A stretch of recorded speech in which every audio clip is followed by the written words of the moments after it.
Alhamdulillah, sama-sama kita sayangi, kita muliakan segenap panitia dari Majelis Ta'lim Nurul Ilmi. Kita doakan semoga mereka semua selalu berada dalam keberkahan, dipanjangkan umurnya, disehatkan badannya, dimudahkan urusannya, dikabulkan hajatnya, semakin dicinta Allah Subhanahu wa taala dan Rasulnya. Segenap pimpinan-pimpinan pondok pesantren, pimpinan-pimpinan majelis ta'lim, segenap ustadzah yang mudah-mudahan semuanya dirahmati dan dicintai Allah, serta tentu saja semua yang hadir di majelis ini, baik ibu-ibu, kakak-kakak, adik-adik, anak-anak, yang mudah-mudahan semuanya dirahmati dan dicintai Allah, disayangi dan disyafaati Nabi besar Muhammad sallallahu alaihi wa ala alihi wasallam, insyaallah. Amin ya rabbal alamin. Hari ini tepat 17 Agustus, hari kemerdekaan. Saya ingat, karenanya saya pakai kerudungan merah putih. Ini kurang dikerek doang nih. Karena bagi saya hubbul watan minal iman. Mencintai negeri, mencintai negara adalah bagian dari keimanan. Mencintai tempat di mana kita tinggal adalah sesuatu hal yang indah untuk dimiliki oleh seseorang. Nabi kita Muhammad sallallahu alaihi wasallam yang padahal disakiti oleh kaumnya di kota Mekah, yang padahal mendapatkan banyak sekali gangguan, cacian, cernaan, cacian, makian, cercaan. Saya salah ngomong tadi ya? Pantesan kayak ada yang nggak pas gitu. Nabi Muhammad meskipun mendapatkan gangguan, cacian, cercaan, dan berbagai macam hal-hal yang menyakitkan di kota Mekah, ketika beliau pada akhirnya hijrah menuju Madinah, kala terakhir beliau melihat kota Mekah untuk kemudian berjalan meninggalkan kota tersebut, ucapan beliau mengatakan, "Ya Mekah, wallahi inni uhibbak walaula anna ahlaka akhrajuni minki ma kharajtu minki." Kata Nabi Muhammad, sungguh demi Allah wahai Mekah, aku cinta padamu. Andai tidak karena penghunimu mengusir aku tidak akan pernah keluar darimu. Segitunya mendapatkan berbagai macam hal yang tidak menyenangkan. Maka bagaimana mungkin kita tidak cinta kepada negeri kita Indonesia Raya ini? Saudara sekalian, sementara kita di sini bebas untuk mengerjakan ibadah-ibadah kita kepada Allah Subhanahu wa taala. Makanya kalau saya ditanya, "Ustazah, apa yang paling Ustazah syukuri dengan tinggal di Indonesia ini?" Saudara sekalian, hal paling saya syukuri dengan saya tinggal di Indonesia ini adalah bahwa kita bebas menjalankan syariat agama Allah dengan leluasa di negeri ini. Memang negara lain nggak gitu, Ustazah? Enggak, teman-teman. Enggak. Saya kasih tahu aja. Sebagai orang yang banyak keluar negeri,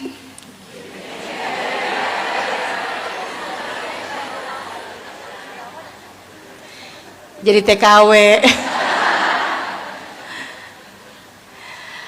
Sebagai orang yang sering bertandang keluar luar negeri kita, saya tahu bahwa kita di Indonesia ini alhamdulillah, tsummalhamdulillah, tsummalhamdulillah. Kita bebas nih hadir majelis-majelis taklim.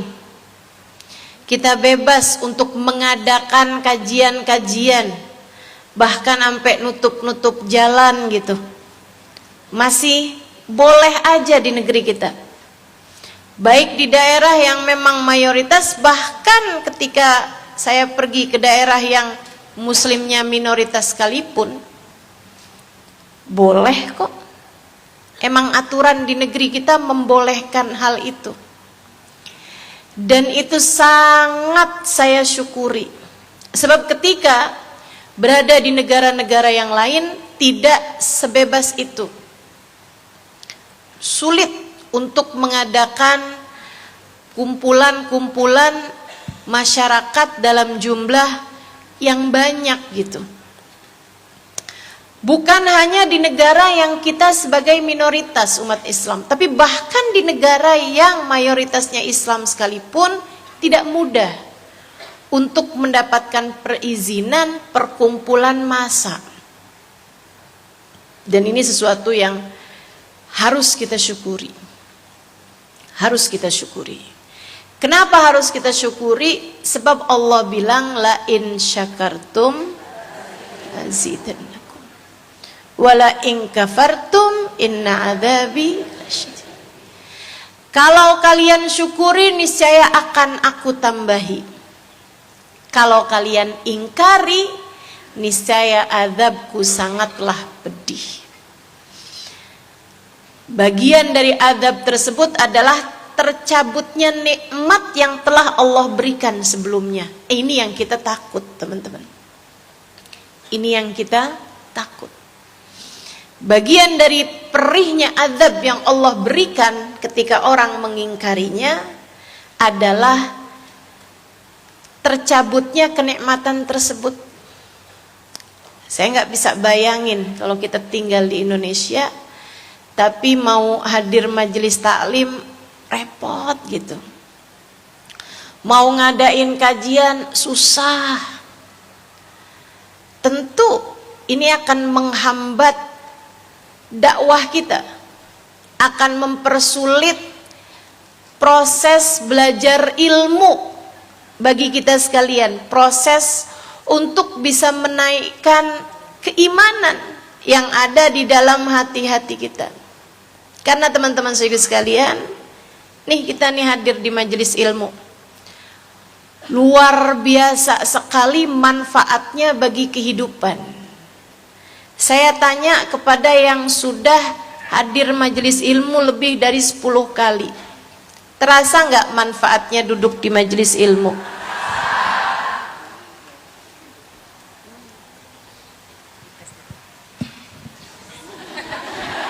Allah.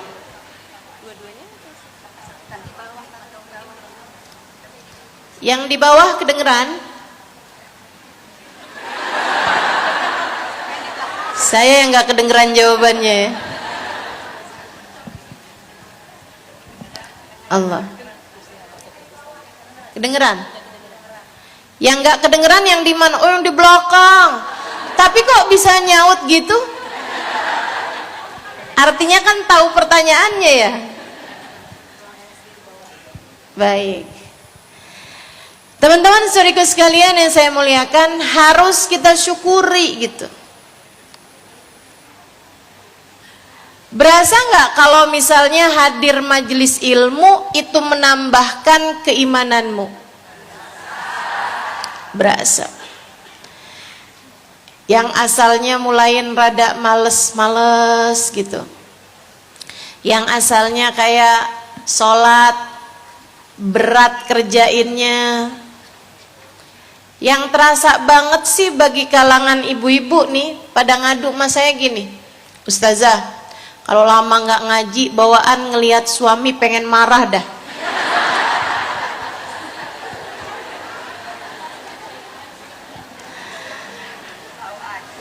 Suami juga gitu Ustazah, ngelihat saya nih istrinya kayak ada tulisan di jidat saya salah. Semua yang saya kerjakan dia ngelihatnya salah aja. Masya Allah. Tapi kalau udah pulang majelis, alhamdulillah, hati jadi adem, ibadah jadi lebih ringan. Ngelihat suami bawaan lucu aja dah.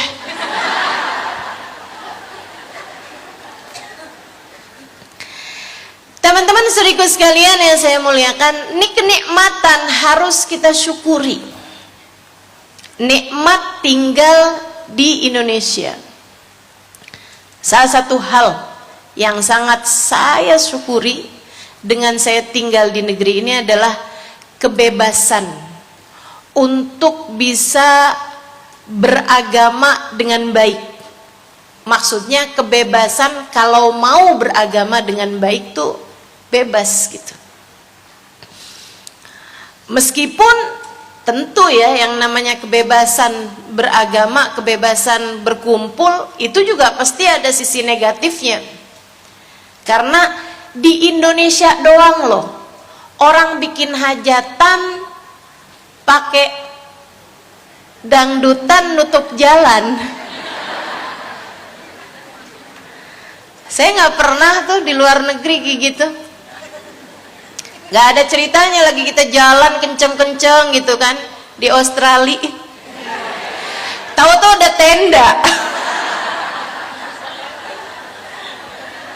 Nggak bisa lewat, muter balik lagi. Kenapa?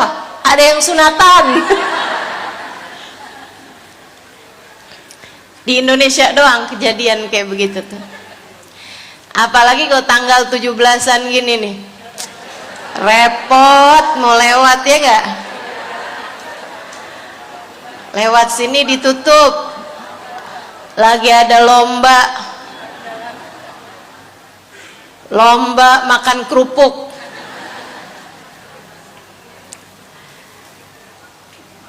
Teman-teman sih sekalian, pergi ke situ lagi tutup. Saya pernah tuh pengajian sampai nggak keburu. Gara-garanya saya salah jalan, saya lewat di daerah Kalimalang. Ini saya peringatkan kepadamu, jangan lewat Kalimalang.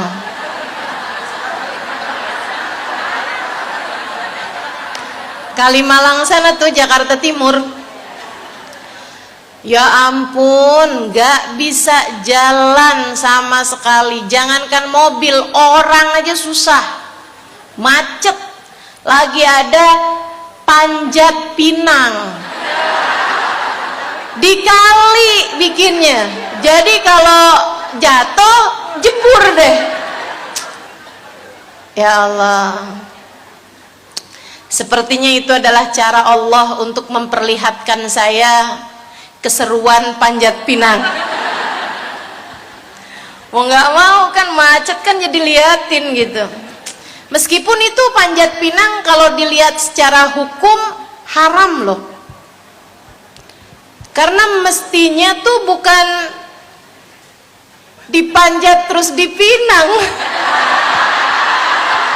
Seharusnya dipinang dulu akar.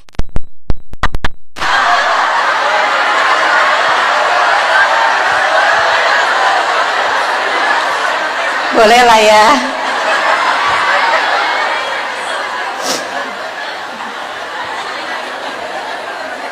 Masuk lah ya. Candaan 17-an. Baik, teman-teman sekalian. Terus apalagi nih yang saya syukuri dari negeri kita ini? Sekalian, mayoritas muslim. Ini harus kita syukuri. Alhamdulillah. Apa yang paling indah dari berada di sebuah negara yang mayoritas Islam selain daripada kemudahan, kebebasan untuk menuntut ilmu seperti yang tadi telah saya sampaikan? Lebih daripada itu teman-teman saudaraku sekalian adalah Kalau kita tinggal di negara yang mayoritas Islam, makanannya gampang. Sampai teman saya tuh yang tinggal di Singapura, kalau datang ke Indonesia, Jakarta, dia kulineran. Dia bilang, alhamdulillah, Indonesia nih surganya makanan. Dia bilang semuanya halal, enak banget, dan murah-murah juga.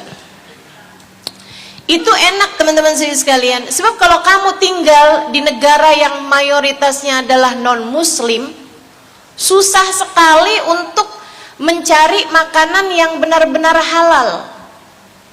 Gitu kan ya?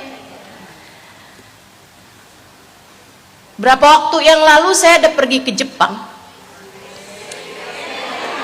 Jadi TKW. Saudaraku sekalian, di sana itu makanan mau cari yang halal itu mesti kita scan barcode-nya. Ada beberapa makanan yang halal, beberapa makanan yang halal. Saya ada masuk ke satu supermarket, itu roti dengan segala macam jenisnya kayak ratusan teman-teman. Dari semuanya kita scan barcode-nya, yang halal cuma 2. Saya bisa bayangkan kalau orang Islam tinggal di negara yang seperti itu, berapa lama kemampuannya untuk bertahan tetap istiqomah untuk tidak makan kecuali yang halal baginya. Makanya alhamdulillah. Belum lagi ditambah dengan cuaca di negeri kita. Ini kan sangat bersahabat nih. Kita nih negara yang lain tuh musimnya 4. Ya kan? Musim dingin, musim panas, musim semi, musim gugur. Gitu ya? Musim kita mah banyak. Musim hujan, musim panas, rambutan, duren, musim orang kawin. Banyak banget musimnya. Itu enak tuh buat saya. Beneran tuh teman-teman. Itu nikmat banget. Tinggal di negeri dengan suhu yang rata-rata. Dengan suhu kita 33 derajat Celcius, 34, 35 gitu. Dingin-dingin pun cuman 24, paling gitu kan. Saudaraku sekalian, saya dulu tinggal di Yaman, TKW. Itu kalau lagi musim panas, panasnya lebih dari 50 derajat Celcius. Saya tinggal di rumah kontrakan bersama dengan abang saya, nggak punya AC. Kami dari panasnya, kalau lagi musim panas, saya tidur di atas kasur tipis gitu, sekitar 10 cm. Itu saya bawa naik ke atas, ke sutuh. Itu teman-teman, kalau lagi musim panas, anginnya pun panas. Namanya angin samum. Itu yang bikin kurma-kurma jadi pada lembek, pada matang. Makanya kalau ada pohon kurma yang bisa berbuah di Indonesia, buahnya nggak bakalan bisa lembek karena kita nggak punya angin kayak begitu. Nggak tahulah kalau teknologi atau apa gitu ya yang bikin kayak begitu, wallahu alam. Tapi kalau secara alamnya itu nggak bisa tuh, nggak bisa ada kurma bisa mateng di negeri kita. Saudaraku sekalian, saya muliakan, saya tidur di atas kasur kayak begitu tuh saya siramin air dulu, terus saya diemin, udahan tuh, baru tuh saya tidur. Jangan dipraktekkan ya, saya yakin habisnya itu pada kerikan semua tuh, masuk angin.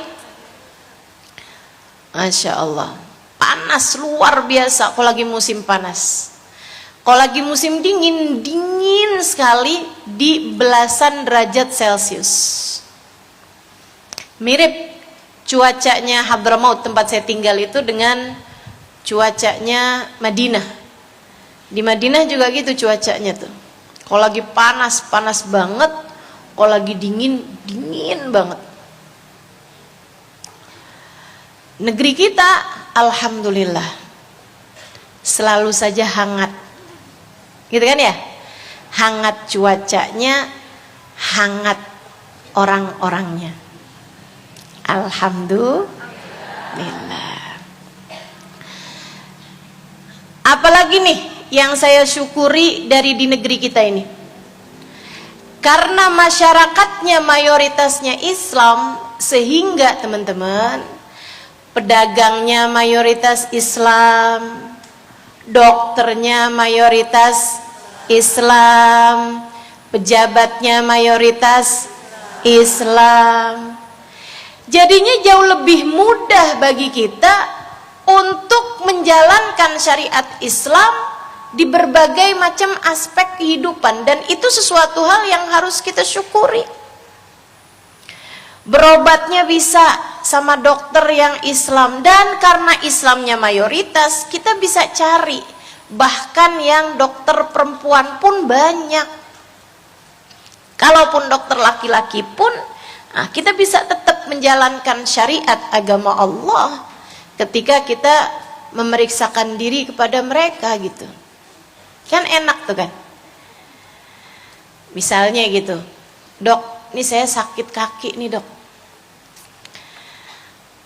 Pertanyaan dia tuh gini, ibu kalau sholat masih bisa nggak ruku, sujud? Itu pertanyaannya. Kebayang kalau dokternya bukan dokter Islam. Kalau saya ceritakan tentang gerakan sholat, dia bingung, kagak ngerti. Iya kan? Repot tuh. Alhamdulillah. Kalau ada yang lagi hamil, periksa ke dokter, dok, ini saya kehamilan seperti ini, kalau saya puasa, baik apa nggak baik? Datang bulan Ramadan, ini saya sebaiknya puasa apa enggak dok? Enak nanyanya, karena dia adalah dokter Muslim. Tapi kalau dokternya bukan Muslim, kan bingung kita. Puasa itu apa? Kan begitu. Repot lagi neranginnya, kita mesti buka kitab fikih itu. Puasa adalah menahan diri dari makan, minum, dan apapun yang membatalkan dari terbit fajar sampai terbenam matahari. Kan repot. Sehingga sekalian yang saya muliakan, tuh kenikmatan kita tinggal di negeri ini. Karenanya harus kita syukuri. Syukurinya dengan apa? Dengan kita mencintai negeri ini, mendoakan segala kebaikan baginya, dan juga dengan kita berbuat baik di negeri ini, sehingga semoga saja negerinya menjadi baldatun thayyibatun wa rabbun ghafur. Negerinya menyenangkan, negerinya enak, dan kita punya Allah. Allah akan selalu mengampuni dosa-dosa kita.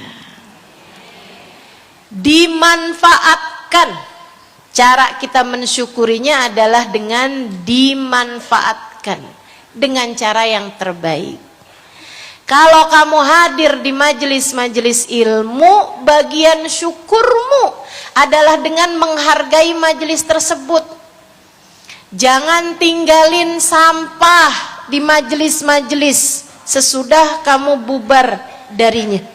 Ini bagian dari cara kita mensyukuri ilmu. Kita laksanakan apa yang menjadi amanat dari yang menyampaikan kajian tersebut. Misalnya, saya minta untuk tidak foto, tidak video. Kerjain. Saya perbolehkan rekam suara. Silahkan kalau mau. Tapi ada sebagian yang nggak mau direkam suara juga, kerjain. Teman-teman saudaraku sekalian, Tidak untuk dibanding-bandingkan, kamu laksanakan aja, sebab semuanya sudah dengan pemikiran, semuanya sudah dengan hasil dari ijtihad, hasil dari pemikiran mereka selama ini, gitu kan? Ustazah, kenapa dah nggak mau difoto, nggak mau di video? Saya punya alasan untuk itu. Tapi kenapa Ustazah mau direkam suaranya? Nah, saya juga punya alasan untuk itu. Biar kenapa Ustazah? Biar jadi obat tidur. Karena kabarnya tuh suara saya itu ada mengandung semacam obat insomnia. Terbukti dengan kalau saya bicara di majelis-majelis itu yang di pojokan, enak banget gitu kelihatannya. Insya Allah.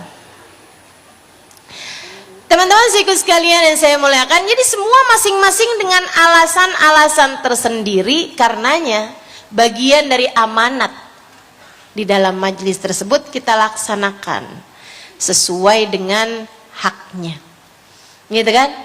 Nah, kalau misalnya nih ada yang menyampaikan ustadz, laki-laki tentu saja ya, kalau perempuan namanya ustazah. Ada yang menyampaikan habib, laki-laki tentu saja, kalau perempuan namanya hubaba. Teman-teman sekalian, nah ini kalau seperti itu, kalau yang menyampaikan laki-laki misalnya gitu, bagian dari hak kita terhadap majelis, kesyukuran kita terhadap majelis adalah kalau kamu hadir, ngelihat orangnya sebagai seseorang yang menyampaikanmu kepada Allah, bukan sebagai seorang laki-laki. Ini termasuk tidak mensyukuri majelis namanya. Kalau keluar dari majelis kita bilang, ya ampun Habibnya ganteng banget dah.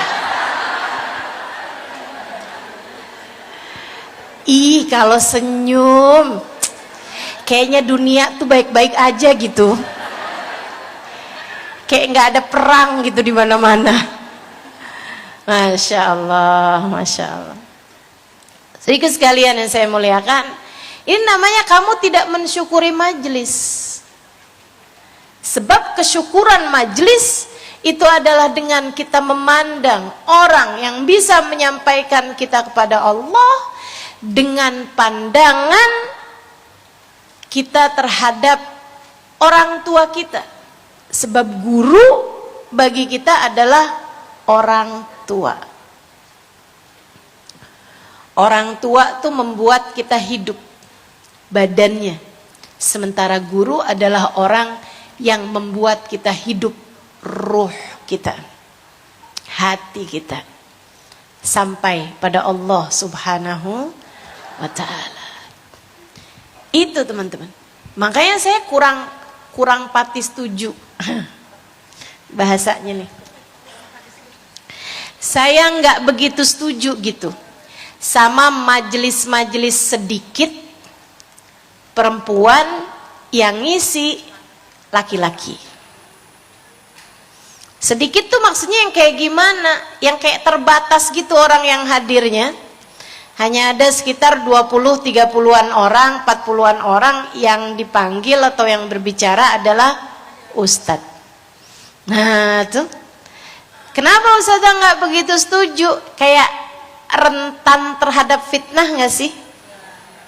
Itu ya, yang hadir tuh kayak lama gitu, berdiri di kaca. Yang mau hadir nih, si ibu-ibunya nih lama gitu berdiri kaca, cakep kayak. Udah pas belum sini, ini lipstick nih on posisi nggak nih? Insyaallah. Hari ini pakainya putih merah karena kemerdekaan. Nanti yang berikutnya ungu monyet. Abu-abu ya, bukan ungu ya. Yang dia pikirin adalah tampilannya gitu, bukan ilmu yang mau didapat. Dan itu sesuatu hal yang menimbulkan fitnah, baik bagi si perempuan tersebut dan juga bagi si ustadz yang dipanggil itu. Saya bukan sedang menghakimi, tapi saya hanya itu tadi, kurang pati setuju gitu. Kurang begitu setuju.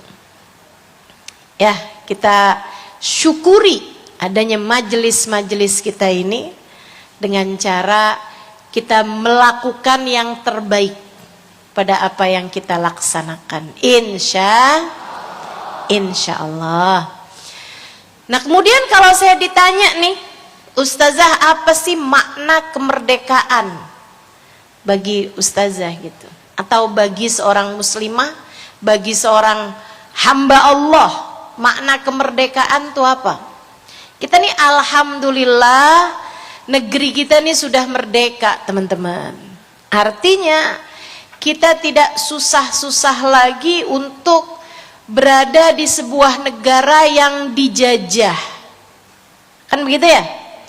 Kita sudah tidak lagi susah-susah untuk berada di sebuah tempat yang dimana kita tidak tenang tidur, kita tidak enak makan karena kita mendengar suara bom yang meledak misalnya gitu.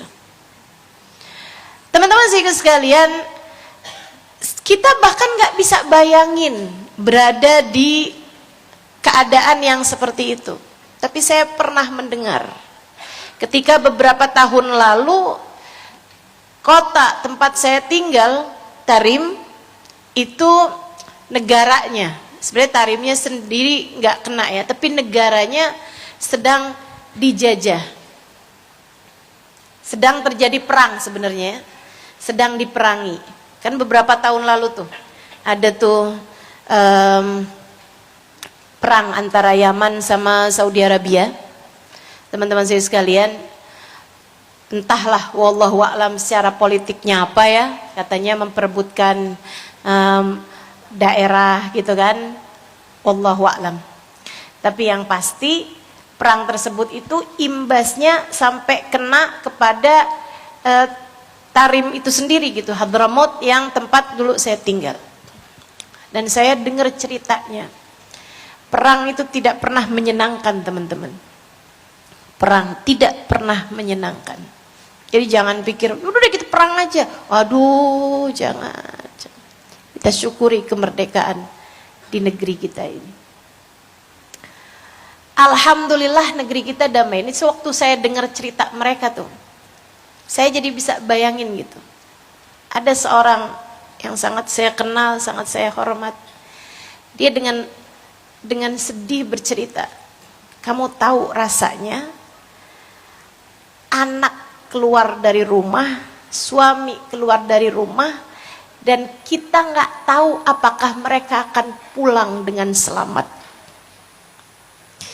Itu saya bayanginnya langsung jadi kayak yang teman-teman sekalian saya muliakan, anakmu ketika berangkat sekolah, ya kamu melepasnya dengan suka hati aja kan, senyuman gitu kan. Nah, jangan jajan di jalanan, palingan gitu pesan kita, betul gak? Tapi kebayang kalau berada di daerah konflik. Nah, segeralah pulang. Begitu selesai sholat Jumat sudah dilaksanakan, mau khawatir terjadi apa-apa denganmu di jalanan sana.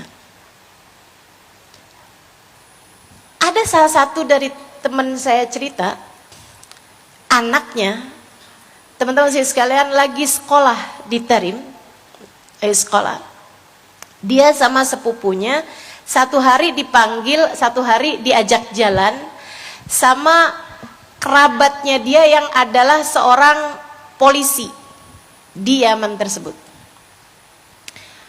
Diajak jalan pergi makan di sebuah restoran. Bertiga mereka di meja makan, gitu ya, melingkari meja makan, nungguin makanan datang. Ketika datang seseorang, mengarahkan pelatuk senjatanya ke polisi tersebut, dan di sanalah darah tumpah ruah, sampai makanan yang terhidang tersebut, itu ada beberapa makanan yang sudah terhidang, semuanya bercampur dengan darah. Teman saya bercerita, "Ustazah, bukan anak saya yang meninggal, anak saya alhamdulillah, tapi Ustazah, saya kemudian ditelepon sama pesantren, sama Ma'had Darul Mustafa, saya diminta untuk menjemput anak saya pulang agar traumanya tidak berkepanjangan." Hal-hal yang sangat menyedihkan. Makanya kita harus mensyukuri nikmatnya kita tinggal di negara yang merdeka. Alhamdulillah. Kita nggak perlu khawatir terhadap keselamatan gitu kan. Nah, tinggal beberapa hal aja nih yang harus kita jagain agar mudah-mudahan sebagaimana kita senang tinggal di negara yang merdeka, mayoritasnya Islam, punya kebebasan untuk menghadiri atau membuat majelis-majelis taklim gitu kan ya. Semoga kenikmatan ini dapat terus dirasakan oleh anak cucu kita.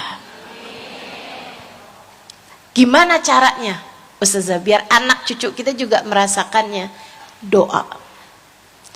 Bisa jadi nih kemerdekaan yang sekarang kita sedang berada di dalamnya, bisa jadi nih kebebasan menghadiri majelis ilmu, maraknya para ulama menyampaikan kajian di mana-mana, Islam geliatnya begitu kuat, dan kita pun lihat sesuatu hal yang kayak jangankan bercadar ya, dulu ibu-ibu nih yang umurannya 50-an tahun saya tanya dah, Bu, dulu waktu ibu kecil, kan ibu pernah kecil ya, itu ibu ngelihat orang-orang yang pakai kerudungan banyak apa enggak? Nggak ada. Ini yang umurnya 60 tahun ngaku dah, dulu kalau kondangan pakai sanggul, betul kan? Pakai kebaya, yang kebayanya itu brokat transparan, jadi kelihatan auratnya gitu, Masya Allah. Tapi kan sekarang alhamdulillah, ini biar jangan sampai di kita doang nih senengnya, jangan sampai nih cuman di kita senengnya Bu. Dan saya kalau mikirin sekarang keadaan kita ini bisa jadi adalah buah dari doa orang-orang tua kita dulu. Orang tua kita dulu doain, akhirnya keadaan menjadi menyenangkan di masa kita. Nah, karenanya kita juga perlu doa biar anak cucu kita juga terus bisa merasakan kedamaian, kemerdekaan, kebebasan, maraknya kajian-kajian. Jangan sampai ini hanya sekedar menjadi masa lalu bagi anak cucu kita nanti. Dulu sih enak zamannya mama, hadir majelis taklim nggak pernah dilarang-larang. Jangan sampai kayak begitu ceritanya. Dulu tuh nak, kita kalau hadir majelis taklimnya ustazah tuh, ada tuh namanya ustazahnya tuh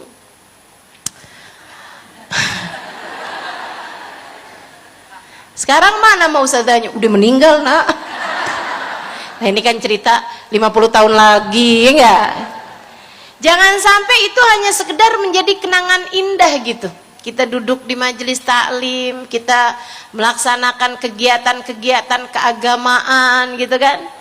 Kita berdiri bersama-sama ucap salam kepada baginda Nabi. Jangan sampai ini hanya menjadi masa lalu, kenangan indah yang bisa kita ceritakan kepada anak cucu kita. Jangan sampai itu terjadi. Jangan sampai itu terjadi.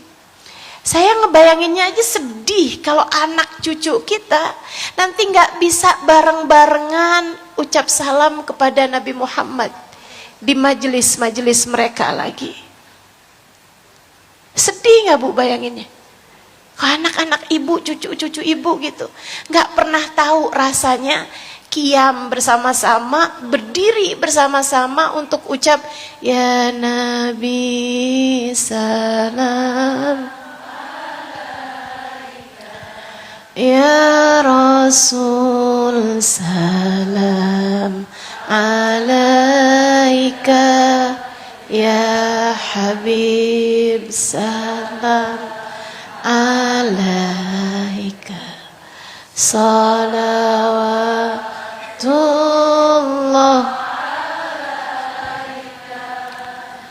Ini jangan sampai itu terjadi pada anak cucu kita gitu. Karenanya mudah-mudahan negeri ini ditetapkan kemerdekaannya sampai akhir kehidupan insya Allah. Umat Islamnya biar jadi mayoritas terus, dengan umara ulama yang saling mendukung, dengan umara yang mayoritasnya orang-orang Islam yang sayang sama rakyatnya, dengan ulama-ulama yang hatinya bersambung pada Allah Subhanahu wa taala dan sayang kepada umatnya. Itu yang kita harapkan.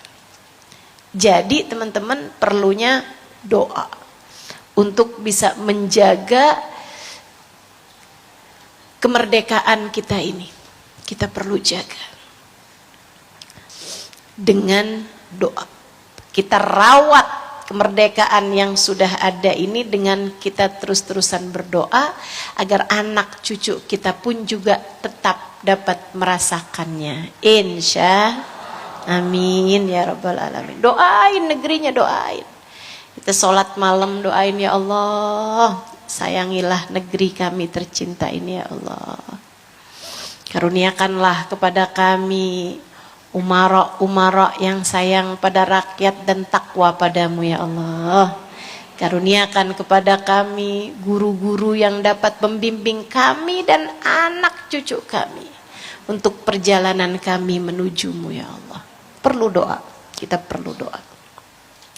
Saudaraku sekalian yang saya muliakan, terus kalau ditanya tentang secara spesifik bagi seorang muslimah, bagi seorang muslim di negara yang alhamdulillah merdeka ini, apa nih yang harus kita lakukan, atau apa makna kemerdekaan bagi seorang muslim, bagi seorang muslimah selain daripada kebebasan menjalankan agama dengan negaranya ini kan udah memfasilitasi dan membenarkan, memperbolehkan kita melaksanakan kegiatan keagamaan semacam ini. Teman-teman sekalian, nah itu secara umum seperti itu. Nah sekarang secara pribadi, secara individu, kemerdekaan bagi saya, bagimu, bagi kita semua adalah merdekanya hati kita dari selain Allah,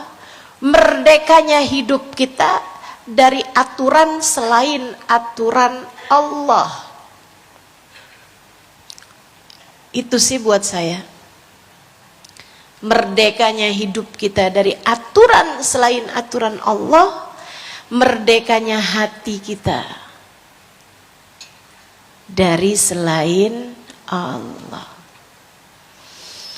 merdekanya diri kita, hidup kita dari aturan selain aturan Allah. Saudariku sekalian yang saya muliakan, orang yang terjajah adalah orang yang dikuasai hidupnya dengan aturan lain selain daripada aturan yang dia mau pegang gitu. Ini kan kita kan bicara nih aturan yang mau kita pegang aturan Allah. Nah orang kalau terjajah, orang nggak merdeka tuh yang dia tuh mesti patuh sama aturan orang lain gitu. Misalnya teman-teman sekalian, ada orang Islam yang bekerja anggaplah di luar negeri kita ya, tapi orang tersebut adalah orang non-muslim yang akhirnya karena dia kerja sama orang non-muslim, dia berada dalam aturan orang tersebut yang misalnya, maaf teman-teman sekalian, mereka makan barang-barang yang diharamkan Allah. Anggaplah makan daging babi misalnya gitu. Mau nggak mau nih kan, si orang yang kerja ini mesti bersihin najisnya babi, yang mungkin juga dia akan kesulitan kan untuk ngambil tanah untuk disertu, meskipun memang dalam hal ini ada pendapat imam yang lain juga yang mengatakan bahwa tidak wajib seperti itu gitu. Akan tetapi betapa sangat sulitnya dia untuk menjalankan aturan dalam ajaran agama Islam ketika dia berada dalam aturan orang lain gitu, dalam penjajahan atau dalam kendali orang lain. Nah itu, sehingga sekalian saya muliakan, untuk itulah saya sangat menyarankanmu, jangan mau berada dalam aturan seseorang yang bertentangan dengan aturan Allah. Keluarlah dari keadaan semacam itu jika memang memungkinkan. Kalau kamu kerja di tempat kerjamu nggak boleh pakai jilbab, Ustazah, apa saran Ustazah? Ya keluar. Kenapa gitu Ustazah? Lah ya kalau menurut saya sih jelas aja, yang ngasih rezeki itu satu juga kok, namanya Allah Subhanahu wa ta'ala. Kenapa kamu mau-maunya berada dalam aturan seseorang hanya dalam rangka urusan menjemput rezeki yang telah ditetapkan Allah Subhanahu wa ta'ala, sampai membuatmu keluar dari aturan Allah? Ada banyak pekerjaan lain yang lebih halal, yang lebih menyenangkan dan membuatmu bebas untuk berpakaian seperti yang kamu mau gitu. Teman-teman sekalian saya muliakan, itu makna kebebasan menurut saya. Jangan mau berada dalam kendali seseorang yang orang tersebut membuatmu bermaksiat kepada Allah Subhanahu wa taala. Ustazah, saya tuh kerja di satu perusahaan. Nah itu nanti ada kalanya perusahaan itu akan menugaskan kami keluar kota, dan terkadang nggak bisa milih Ustazah. Akhirnya saya jadi keluar kota bersama dengan laki-laki yang bukan mahram. Kami berdua-duaan, kadang juga dikasihnya cuman satu kamar dengan 2 tempat tidur si Ustazah.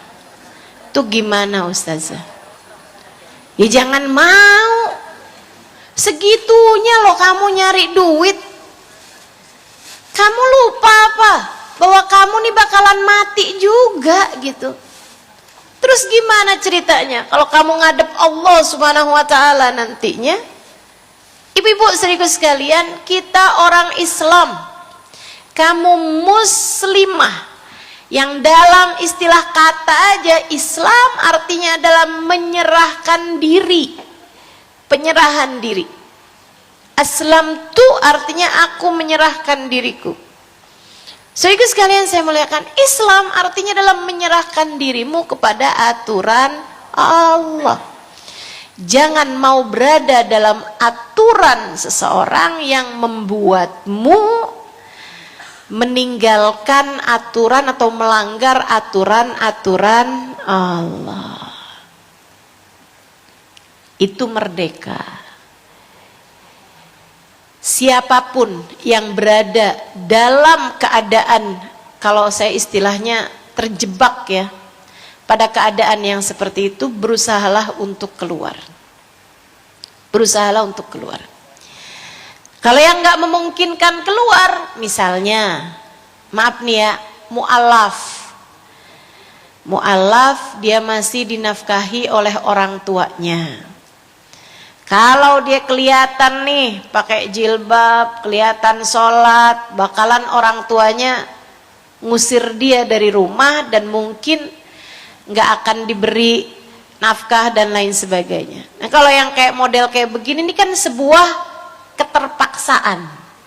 Nah kalau kayak gitu lain cerita, teman-teman sekalian. Itu kayak nggak punya pilihan, kita tidak bisa memilih dari rahim siapa kita dilahirkan.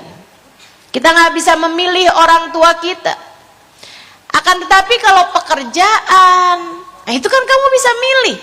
Bahkan maaf sekali lagi, suami sekalipun masih bisa milih, teman-teman. Masih ada cerainya, masih ada mantannya, kan begitu ya? Kerjaan masih ada mantannya, suami masih ada mantannya. Nah kalau orang tua emang pakai ada mantannya? Itu siapa sih ibu-ibu tuh liatin kamu terus? Oh itu dulunya sih ibu saya. Bisa begitu? Nggak ada ceritanya. Nah maka keadaan-keadaan yang memang kita tidak bisa memilih, nah, kamu perlu untuk banyak-banyak berdoa, meminta kepada Allah agar mengeluarkanmu dari keadaan tersebut. Saudaraku sekalian, tapi kalau keadaannya kayak yang pertama saya sebutkan, sekedar pekerjaan, sekedar nyari tambahan uang, kamu masih punya pilihan. Jangan mau dijajah sama orang lain.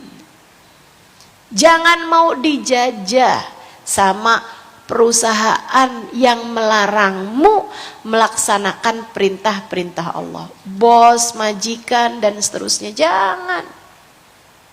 Jangan. Teman-teman sekalian, saya bahkan dengar tuh, ya selama ini sih di luar negeri ya, mudah-mudahan di negeri kita nggak ada. Itu ada beberapa perusahaan yang kalau misalnya orangnya mau lanjut kontraknya, nah itu perempuannya tuh kayak, sedih banget saya mau ngomongnya, kayak bolehlah gitu jadi wanita simpenan bosnya gitu. Hal-hal yang semacam ini, kamu jangan mau ada dalam posisi seperti itu. Bahkan sekedar misalnya pekerjaan tersebut membuatmu sangat sibuk sampai sulit untuk melaksanakan sholat fardu pada waktunya, keluarlah dari pekerjaan tersebut. Keluarlah dari pekerjaan tersebut. Kamu hidup bukan buat bekerja, akan tetapi kamu bekerja untuk dapat melaksanakan kehidupan dengan lebih baik. Kamu hidup bukan buat kerja loh teman-teman. Sama halnya dengan kamu hidup bukan buat makan, akan tetapi kamu makan untuk hidup. Gitu, jangan dibalik-balik. Kalau suami gimana Ustazah? Gimana? Kenapa suaminya? Nggak bolehin saya sholat fardu. Nggak pernah sih saya ketemu model suami kayak begitu. Tapi suami nggak bolehin saya pakai jilbab Ustazah. Nah ini banyak.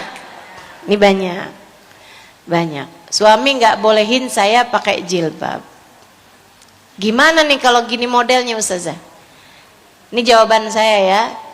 Mudah-mudahan Allah selalu bimbing kita menuju kepada kebaikan.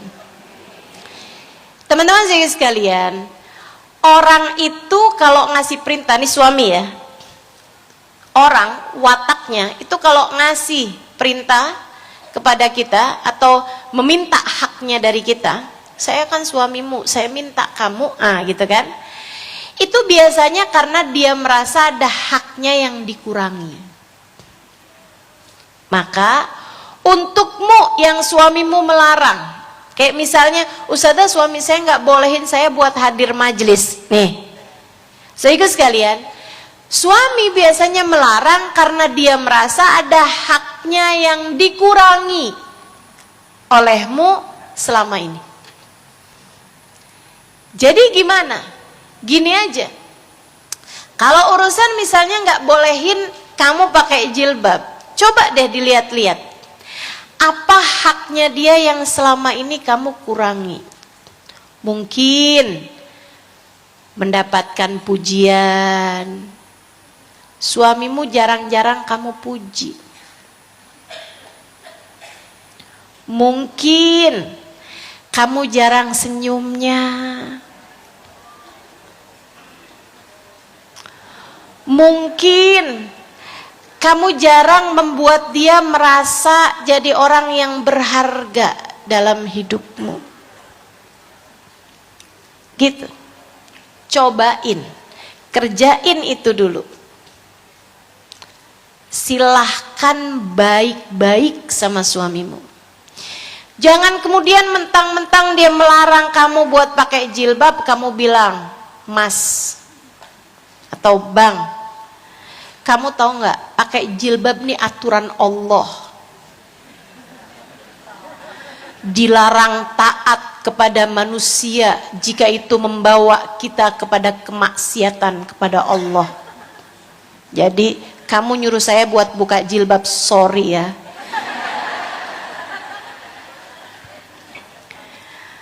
Nggak gitu caranya gitu. Terus caranya kayak gimana? Itu tadi yang saya sampaikan. Cobalah lebih peduli kepada hak-hak dia dari dirimu. Berilah lebih dari apa yang dia perlu, berupa pujian, perhatian, kasih sayang, senyuman, cinta kasih. Gitu. Perlakukan suamimu bak raja. Dia akan memperlakukanmu seperti ratu. Jangan kamu pikir saya perlakukan dia kayak raja, ya saya jadi babu deh. Enggak gitu kok. Enggak gitu. Pulang dari majelis senyum. Di depan suami senyum. Suami nanya, kenapa sih kamu senyum-senyum gitu? Seneng jadi istri kamu.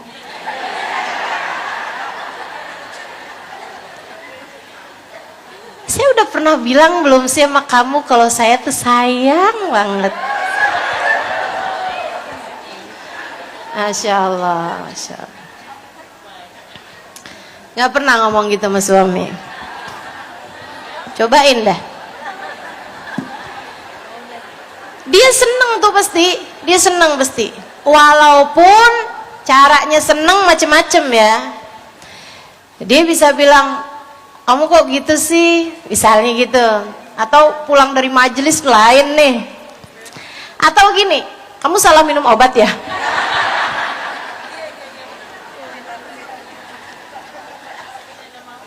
Atau gitu juga, kamu minta ditransfer ya? Saudara sekalian yang saya muliakan, cobain beri orang lebih daripada apa yang dia perlukan, maka dia tidak akan menuntut lebih daripada apa yang selama ini kamu berikan. Akan. Kalau kamu sudah memberikan padanya lebih daripada apa yang dia perlukan, berupa pujian, berupa perhatian, berupa kasih sayang. Ustazah, nanti kalau saya sayangin suami saya ditambah nggak bolehin saya pergi majelis lagi. Siapa bilang? Cobain.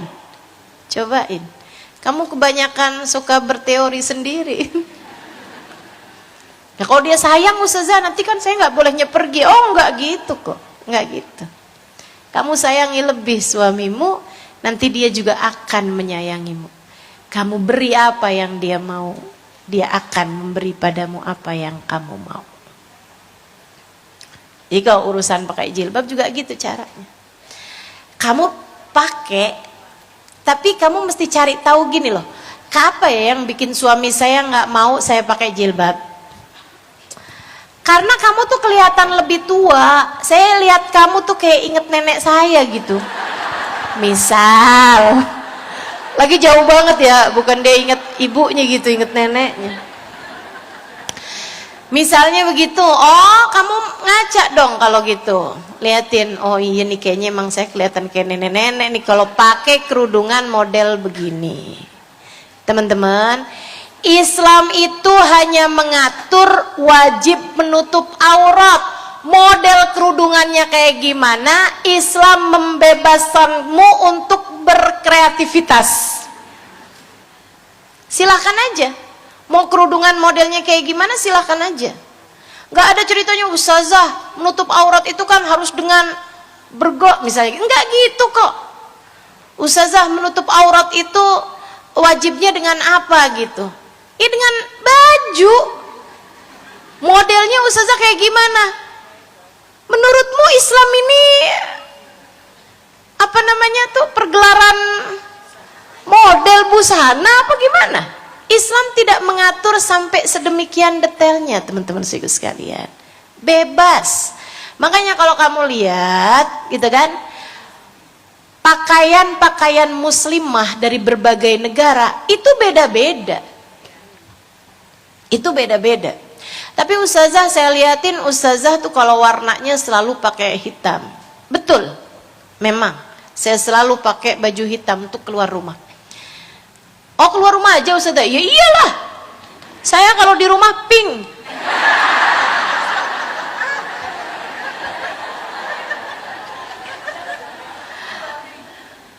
Jadi kalau di luar aja nih pakai baju hitam gitu kan. Kenapa gitu? Sebab perempuan itu kalau keluar semakin tertutup, semakin lebih bagus. Dan warna hitam atau warna-warna gelap lebih menutup daripada warna-warna terang. Gitu. Memang baiknya seperti itu gitu. Memang baiknya pakai baju dengan warna-warna gelap, terutamanya adalah hitam. Kalau keluar rumah.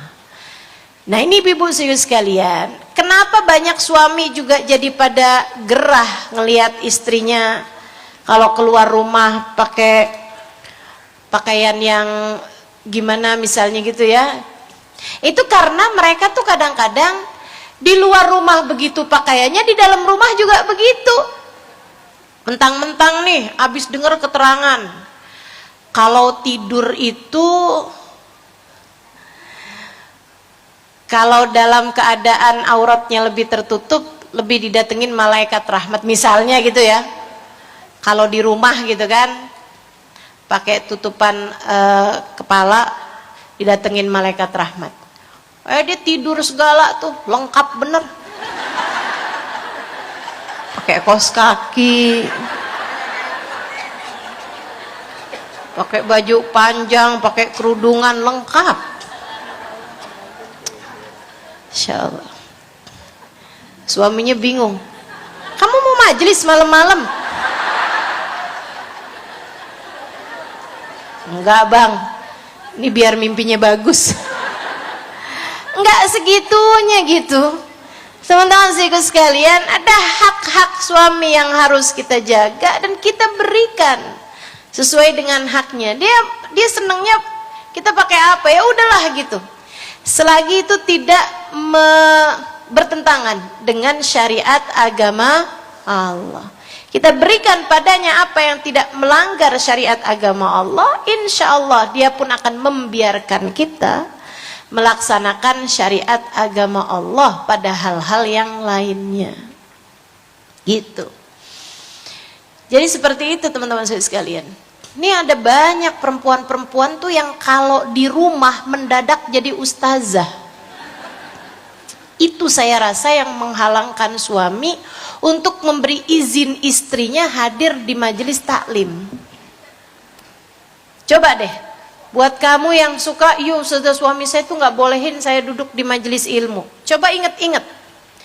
Sebabnya biasanya salah satu dari dua hal. Yang pertama, kamu tinggalkan kewajiban kamu sebagai seorang istri. Pagi-pagi suaminya mau makan sarapan, kagak ada makanan. Yang ada adalah tulisan, telur di kulkas. Suruh goreng sendiri. Masya Allah, Masya Allah. Itu kalau kamu hadir majelis tiap hari, saya rasa suami kolesterolnya naik dah tuh. Bisulan kayaknya suaminya nanti. Nggak gitu teman-teman. Kamu kerjakan tuh apa yang jadi kewajibanmu sebagai seorang istri, agar suami memerdekakanmu melaksanakan apa yang kamu mau dari kebutuhan-kebutuhan hidupmu, dari aturan-aturan Allah Subhanahu wa Ta'ala bagimu gitu. Itu makna merdeka yang sebenarnya gitu. Nah, kadang-kadang suami nggak bolehin istri hadir majelis taklim juga karena yang kedua nih urusannya. Nah, apa tuh? Istri saya tuh kalau udah pulang dari majelis ilmu mendadak jadi ustazah. Suaminya nih, saya nih suka diceramahin. Saya masuk kamar mandi, dibuka lagi pintunya. No. Tadi kamu masuk kamar mandi kaki kanan, keluar dulu. Ulangi lagi, sekarang masuk pakai kaki kiri ya. Keluar.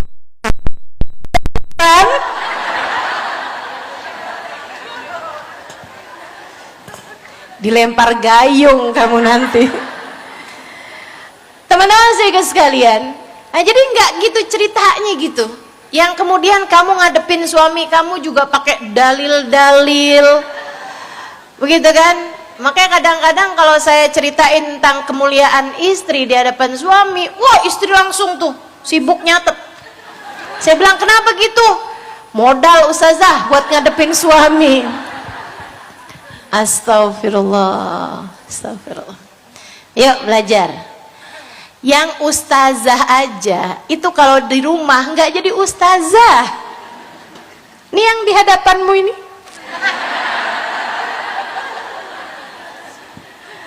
Kalau di rumah nggak jadi ustazah, hanyalah istri bagi suaminya. Kalau lagi pulang kampung hanyalah anak bagi orang tuanya. Kalau lagi sama kakak-kakaknya hanyalah adik yang selalu dijailin sama kakak-kakaknya. Kalau lagi ketemu sama adiknya hanyalah kakak, tempat curhat bagi adiknya. Kita belajar buat begitu teman-teman. Kita belajar buat begitu. Jangan mendadak-dadak sok-sokan gitu. Ya kan ya? Udah habis ngaji nih, setiap ngomong Nabi Muhammad bersabda.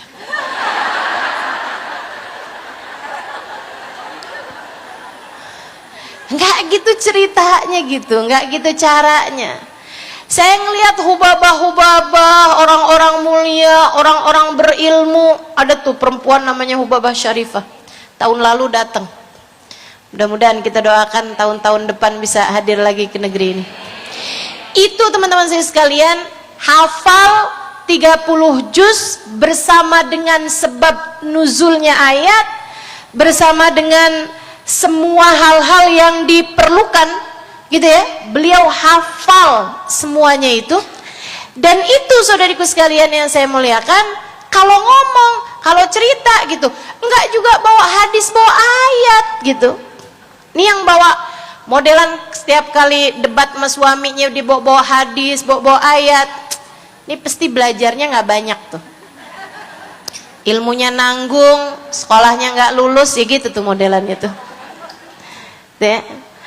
Pengen kelihatan pinter. Orang pinter tuh nggak terlalu kepengen kelihatan pinter, biasa-biasa aja. Sehingga sekalian yang saya muliakan, tuh namanya merdeka. Merdeka adalah kamu punya badan, kamu punya diri, kamu punya hidup merdeka dari selain aturan Allah Subhanahu wa Ta'ala. Kemudian yang keduanya seperti yang tadi saya sampaikan, kamu punya hati merdeka dari selain Allah. Tepatnya, dengarkan saya, kemerdekaan bagi seorang muslimah adalah merdekanya hatimu dari mencintai selain Allah. Sebab cinta memenjarakan, sebab cinta membuatmu terkekang. Coba perhatikan, sesungguhnya seseorang adalah budak bagi orang yang dia cintai.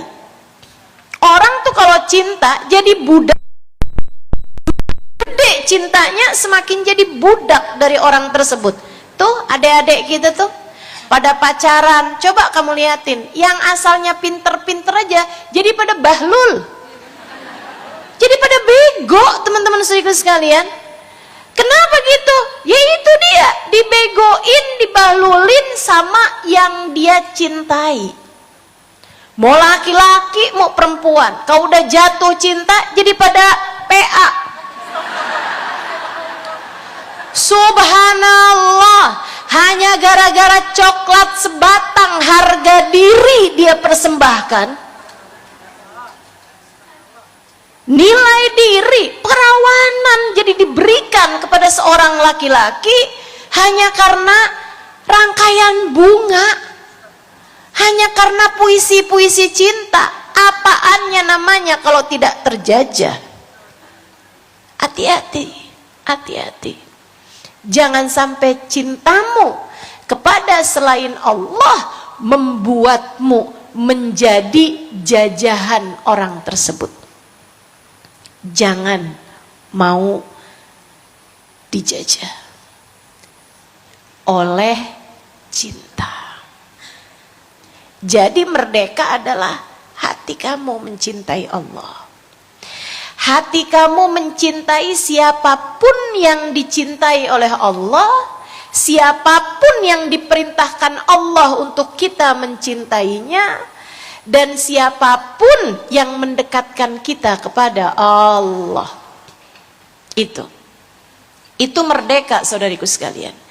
Tapi selagi hatimu belum punya rasa cinta kepada Allah, saya sampaikan padamu, kamu akan terus-terusan terbelenggu dengan cinta orang tersebut. Atau bahkan kalau hatinya masih kegedean cinta terhadap dunia, kamu akan dijajah oleh duniamu sendiri. Berapa banyak pejabat yang korupsi? Berapa banyak orang-orang yang untuk mendapatkan jabatan menghalalkan segala cara? Bagi saya, mereka adalah orang-orang yang belum merdeka. Mereka dibelenggu oleh cinta dunia mereka. Mereka dijajah oleh hausnya kekuasaan yang ingin mereka rengkuh. Saudariku sekalian yang saya muliakan, pengen jadi hamba Allah yang merdeka? Maka makna merdeka yang sesungguhnya adalah merdekanya hatimu dari mencintai selain Allah. Cukup Allah dan segala aturannya yang mengaturmu. Semakin kamu menjalankan jalan tersebut, semakin merdekalah dirimu itu. Bangun di jam 2 malam, jam 3 malam. Kemudian kamu sholat beberapa rakaat. Dengan linangan air mata kamu mengangkat tangan. Kemudian berdoa, ya Allah, hambamu yang hina datang padamu. Muliakanlah diri ini ya Allah. Muliakanlah diri ini ya Allah. Saudaraku sekalian, menangis di hadapan Allah dan berkata, ya Allah, hambamu yang lemah datang padamu. Kuatkanlah diri ini ya Allah. Hambamu yang miskin datang padamu. Cukupkanlah diri ini ya Allah. Merdeka.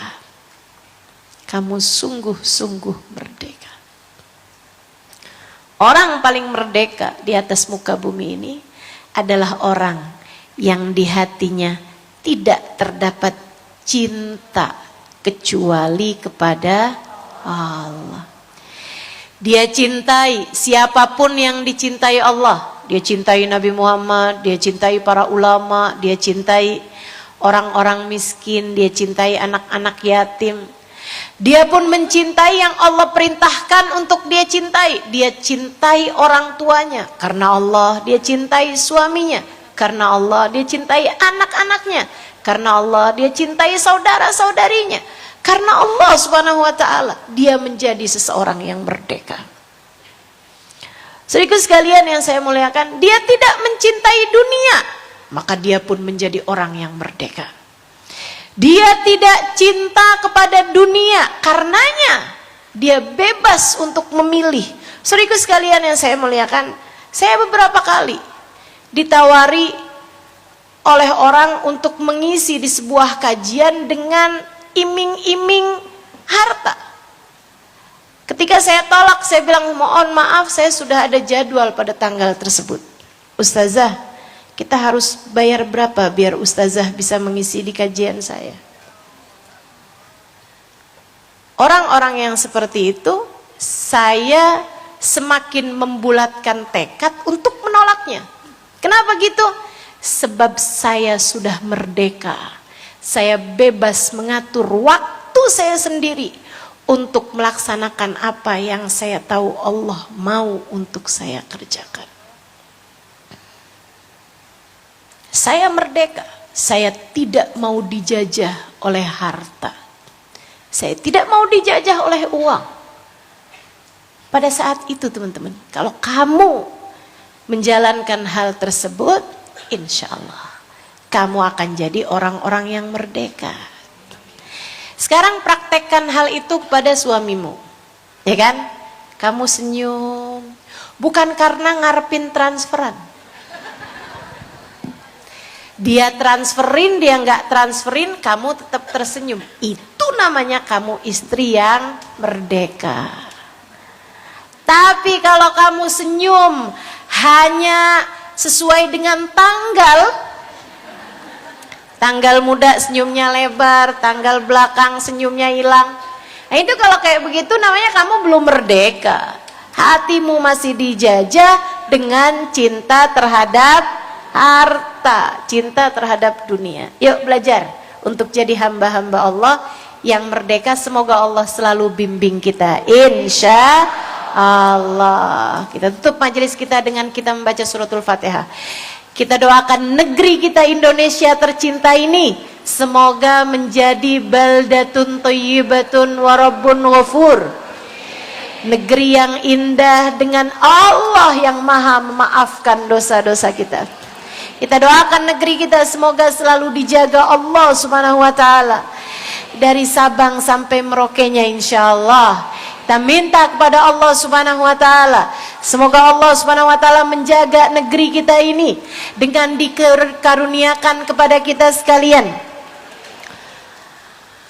warga masyarakatnya yang hidup bahagia, hatinya yang bertakwa, pejabat-pejabatnya yang sayang pada rakyat, ulama-ulamanya yang berilmu dan mencintai umat. Kita minta kepada Allah Subhanahu wa taala, semoga Allah Subhanahu wa taala menjaga para ulama-ulama kita. Biar pada sehat badannya, biar pada berkah kehidupannya. Kita minta pada Allah Subhanahu wa taala, semoga Allah menghindarkan negeri ini dari orang-orang yang berniat buruk kepada kita sekalian. Semoga Allah menghancurkan orang yang tujuan hidupnya adalah ingin menghancurkan negeri kita. Dan semoga Allah menyelamatkan orang-orang yang memiliki tujuan ingin menyelamatkan negeri kita. Kita minta kepada Allah Subhanahu wa taala, siapapun yang ingin membantu negeri ini, mudah-mudahan Allah membantu mereka. Dan siapapun yang ingin menghancurkan negeri ini, mudah-mudahan Allah menghancurkan mereka. Ala hadhihi niyah wa bikulli niyatin salihah. Dan kita doakan juga kita dan seluruh keluarga kita selalu berada dalam jalan yang dibimbing oleh Allah Subhanahu wa taala. Selalu berada dalam ajaran-ajaran agama ini insyaallah. Ala hadhihi niyah wa bikulli niyatin salihah jami'ah syamilah ila hadratin Nabi Muhammad sallallahu alaihi wa ala alihi wa sahbihi wasallam. Al-Fatihah.